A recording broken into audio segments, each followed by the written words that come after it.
1968 में मोहम्मद रफ़ी साहब ने एक फ़िल्म में एक गाना फरमाया था। उसमें बोल थे कि उस देश की सरहद को कोई छू नहीं सकता जिस देश की सरहद की निगहबान हैं आँखें। उस देश की सिंदूर को कोई उजाड़ नहीं सकता जिस देश की रक्षा करने वाला हो नरेंद्र मोदी। आज इसी की चर्चा करेंगे जो कि एक ऐसी स्ट्राइक जो कि जिसका सिंदूर उजाड़ा और उस सिंदूर को उजाड़ने वाले आज नस्ते नाबूद हो गए और फिर जिसके ऊपर सिंदूर सजता है और उन्हीं ने उनके सीने पर चढ़कर उस सिंदूर का जब बदला लिया।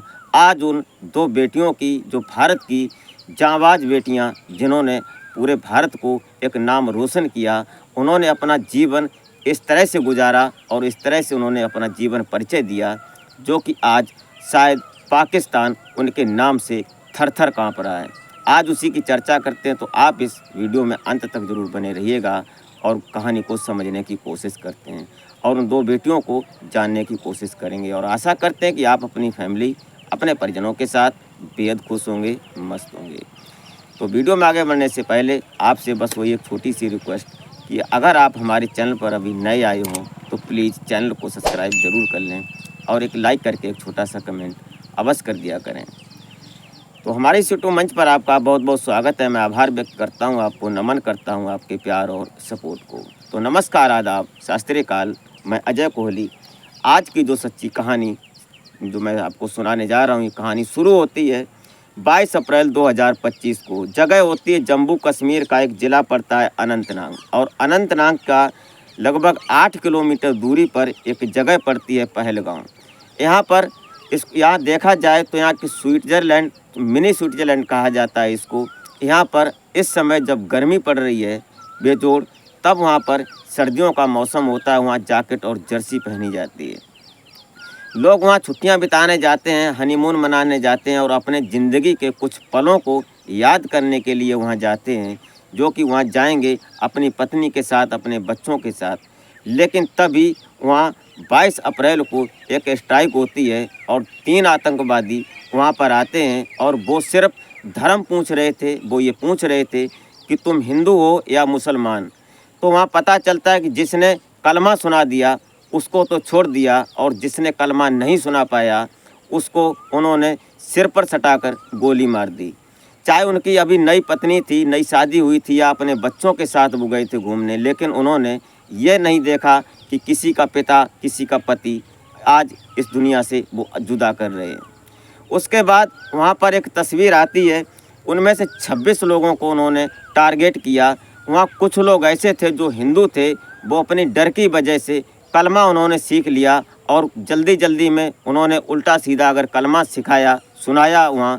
उसके बाद उन्हें जब भी तसल्ली नहीं हुई, कुछ लोगों का उन्होंने पैंट खोल कर देखा। ये बड़ी शर्मनाक बात थी। वहाँ बहुत सारे लोग थे, सैकड़ों में गिनती थी, लेकिन उनके सामने उन्होंने इतनी गंदी हरकत की। उसके बाद जब ये सब चलता रहा, वहाँ पर एक नेपाली भी होता है उन 26 लोगों में जिसकी जानें गई थीं। उसके बाद वहाँ पर एक ऐसी बात फंसती है जो कि सोशल मीडिया पर जब वो फ़ोटो तैरने लगती है तो आज भारत में क्या, पूरा देश दुनिया में इस बात की चर्चा होने लगती है।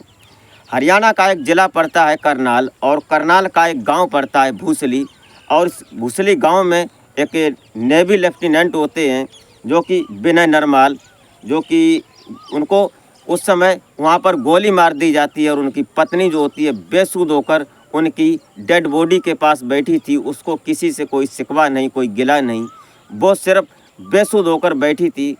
अब वहाँ पर जो लोग जाते हैं वो देखते हैं कि क्या हो रहा है।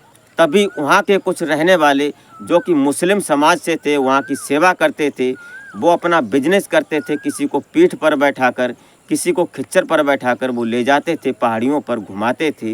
वो वहाँ पर पूरी मदद करते हैं। जबकि जो गोली मार रहे थे, जो आतंकवादी थे, वो पूछ रहे थे कि तुम हिंदू हो या मुसलमान, लेकिन वहाँ के मुसलमान हर किसी की मदद कर रहे थे। ये सब चल रहा था। ये बात उस समय जब उसी समय जो नरेंद्र मोदी जी होते हैं हमारे भारत के प्रधानमंत्री, वो उस समय सऊदी अरब में दौरे पर थे। जब उनको ये बात खबर लगती है, पता चलता है, तो वहाँ से वो तुरंत उस जो दौरा था उसको कैंसिल करके और सीधा अपने भारत आते हैं। और भारत आने के बाद उन्होंने एक मीटिंग की और मीटिंग में 3 मई 2025 को मीटिंग सजाई जाती है और मीटिंग होती है दिल्ली के साउथ ब्लॉक में।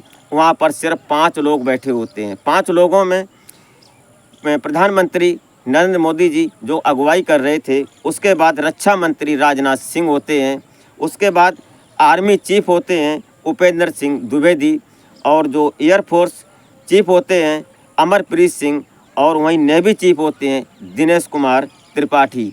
इन 5 लोगों के सानिध्य में एक टीम बनती है और टीम बनने के बाद लगभग 15 दिन गुजरते हैं और 15 दिन के बाद इस बात का फैसला होता है कि पाकिस्तान को किस तरह से जवाब दिया जाए। ये सब चलने के बाद वहीं पर जब ये 5 लोगों की टीम बनती है तो पता ये सभी लोगों ने एक नाम दिया वहाँ पर ऑपरेशन सिंदूर का। और जिन महिलाओं का, जिन बेटियों का जो नई पत्नियाँ थीं, उनका जो सिंदूर उजड़ा था, इसलिए यहाँ पर ऑपरेशन सिंदूर रखा जाता है नाम।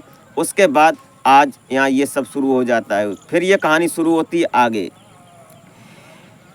ये सब होने के बाद आपातकालीन जो भारत के लगभग 244 जिलों में आपातकालीन एक घोषणा घोषित कर दी जाती है, जो कि मॉक ड्रिल के नाम से बोली गई कि सभी लोग आपातकालीन स्थिति में कैसे अपने आप को संभालेंगे।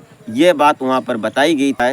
एक एयर स्ट्राइक, और एयर स्ट्राइक में शुरू होता है 9 ठिकानों पर 120 आतंकवादी ढेर कर दिए जाते हैं, जिसमें मसूद अजहर और कई एक ऐसे नाम थे जो कि लश्कर तैयबा जैसे, जहां पर इन लोगों को ट्रेनिंग दी जाती थी, जो कि सवाई नाला कैंप होता है, जहां पर जो नए बच्चे होते थे उनको वहां पर बुलाकर उनके साथ ऐसे उनका माइंड फ्रेश किया जाता था, फ्रेश किया जाता, जो कि उनको ये पता नहीं लगता था कि उनकी ज़िंदगी का मकसद क्या है, और उनको वहाँ पर ट्रेनिंग दी जाती थी।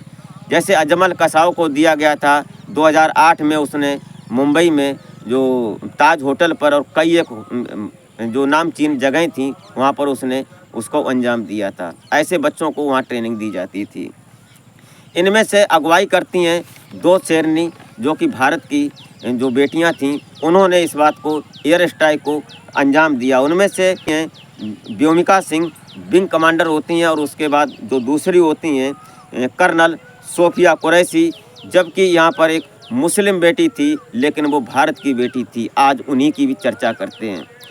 जो व्योमिका सिंह होती हैं, ये 18 दिसंबर 2000 को एयरफोर्स में इन्होंने ज्वाइनिंग की और वहाँ से इन्होंने कमीशन प्राप्त किया। उसके बाद इन्होंने कक्षा 6 से एनसीसी ज्वाइन की थी और इनकी चाहत थी कि वो हवा में उड़ेंगी और देश के लिए कुछ करेंगी। आज उस बेटी ने, आज जो कि चीता और कई एक जैसे एयर हवाई जहाज़ के जो इसमें सिस्टम होता है, उसको इन्होंने उड़ाया और वायुसेना में अच्छा रोल अदा किया, और आज उन्होंने पहल की और आज पाकिस्तान को इस बात का जवाब दिया। वहीं पर आते हैं जो कि कर्नल सोफिया कुरैशी होती हैं। इन्होंने 17 साल की उम्र में ज्वाइनिंग की थी आर्मी। 1981 में गुजरात के बड़ोदरा ज़िले में एजुकेशन इन्होंने बायोकेमिस्ट्री के पोस्ट में एजुकेशन की। उसके बाद 1999 में इन्होंने चेन्नई की ऑफिसर्स ट्रेनिंग एकेडमी में प्रशिक्षण प्राप्त किया। उसके बाद भारतीय सेना में सिग्नल्स कॉपर्स में लेफ्टिनेंट के रूप में इन्होंने कमीशन लिया। उसके बाद 2006 में डेमोक्रेटिक सिविल्स ऑफ कांगो संयुक्त राष्ट्र शांति मिशन में इन्होंने दक्षिण अफ्रीका से सिविल मिलिट्री परीक्षण दिया। उसके बाद कंबोडिया से इन्होंने सेना की, पुलिस और जो कार्यों की प्रशिक्षण इन्होंने प्राप्त किया। 2016 में पहली महिला अधिकारी बनी थी ये। उसमें इनकी अगर देखा जाए तो इन्होंने अपने 2017 साल की उम्र में जब इन्होंने शुरुआत की अपनी, उसके बाद इन्होंने कई एक ऐसे स्ट्रगल किए, कई एक ऐसे मेडल जीते जो कि इनके नाम आज लिया जाता है।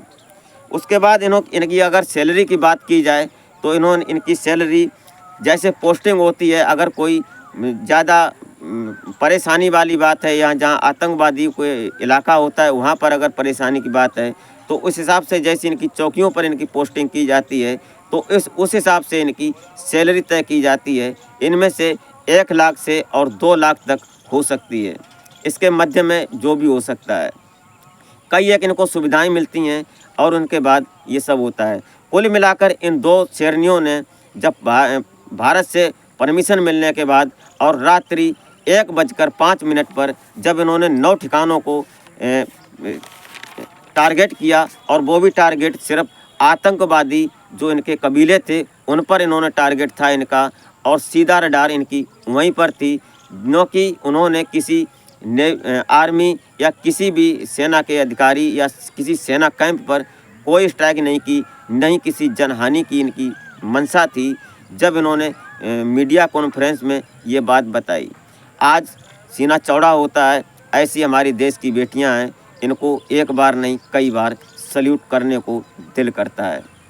दोस्तों, इस घटनाक्रम को सुनाने का उद्देश्य किसी को हैरान या परेशान करना नहीं था, बल्कि जागरूक करना होता है कि आने वाला वक्त हमारे सामने किस शक्ल में आएगा, क्योंकि हमारा पड़ोसी मुल्क पाकिस्तान हम हर वक्त कुछ ना कुछ ऐसी अटखेलियाँ करता रहता है जिससे कि कब तक बर्दाश्त किया जाए। भले ही वो हमारे उसमें सानिध्य में रहे या ना रहे, उससे व्यापार का रिश्ता है। अभी पता चला कि पानी को रोक दिया गया, लेकिन पानी रोकने का मतलब शायद उनको नहीं पता था।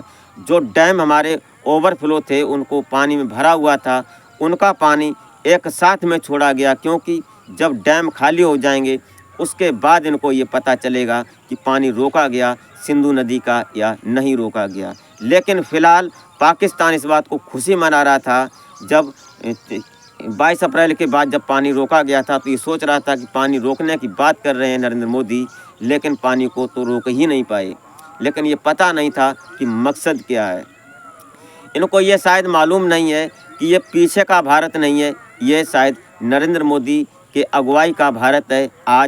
आज हम हर तरह से परफेक्ट हैं और हर तरह से लड़ने के लिए, जूझने के लिए हम तैयार हैं। हमारे भारत का हर बच्चा जब पैदा होता है तो वो शायद सैनिक ही होता है। हर किसी के अंदर ये जज्बा होता है कि दुश्मन से कैसे निपटा जाए, और इसी बात को लेकर लगभग 244 जिलों में इस बात की पहले घोषणा कर दी गई थी आपातकालीन की मॉक ड्रिल कभी भी कुछ भी हो सकता है।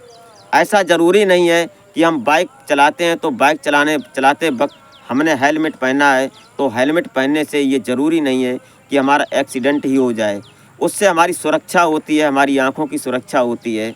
और उसके बाद आज ऐसा ही मॉक ड्रिल का सिस्टम है कि आने वाले वक्त में हो सकता है कि हमारे साथ ऐसा हो, इसलिए आगाह किया गया और पहले बताया गया।